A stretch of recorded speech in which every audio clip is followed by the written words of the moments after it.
വള്ളത്തിൽ യാത്ര ചെയ്യുന്ന ശിഷ്യന്മാര് കൊടുങ്കാറ്റ് കണ്ട് ഭയപ്പെട്ടപ്പോൾ ഈശോ ശാന്തമായിട്ട് കിടന്ന് ഉറങ്ങുകയാണ്. അവന് തട്ടി ഉണർത്തി, ഇതേ ഞങ്ങൾ നശിക്കാൻ പോകുന്നു, നീ എന്തിങ്ങനെ കിടന്ന് ഉറങ്ങുന്നേ? ഈശോ ഒരു ചോദ്യം ചോദിക്കുന്നുണ്ട്, were is your faith, were is your faith? ആ ഒരു ചോദ്യം ഭയങ്കര ചോദ്യം, കൊടുങ്കാറ്റിനേക്കാളും ശക്തിയുള്ള ചോദ്യമാണത്. ഇത്ര നാൾ എൻ്റെ കൂടെ നടന്നിട്ട് രോഗികളെ സുഖപ്പെടുത്തുന്നു, പിശാചുകളെ ബഹിഷ്കരിക്കുന്നു, മരിച്ച ആൾക്ക് ജീവൻ കൊടുക്കുന്നു, ഈ പ്രവർത്തനങ്ങളൊക്കെ കണ്ടിട്ട് എന്നിട്ട് നിങ്ങൾ ഈ ചെറിയ കൊടുങ്കാറ്റ് വന്നപ്പോൾ ഞാൻ കൂടെ ഉള്ളപ്പോൾ നിങ്ങൾ എന്തിനാ ഭയപ്പെട്ട? Where is your faith? ആ ചോദ്യം ഇന്ന് എന്നോട് നിങ്ങളോട് ഈശോ ചോദിച്ചുകൊണ്ടിരിക്കുകയാണ്.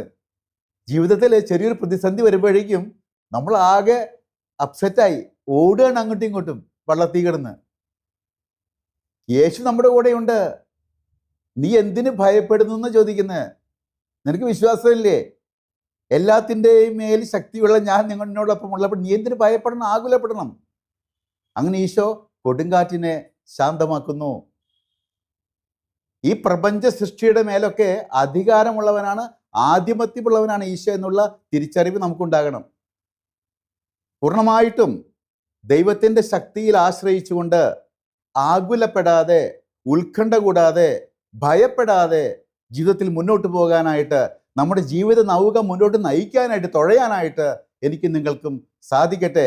യേശുവിൻ്റെ സാമീപ്യമാണ് നമുക്ക് ശക്തി പകരുക എന്നുള്ള തിരിച്ചറിവ് മറക്കരുത്, മറക്കരുത്, മറക്കരുത്.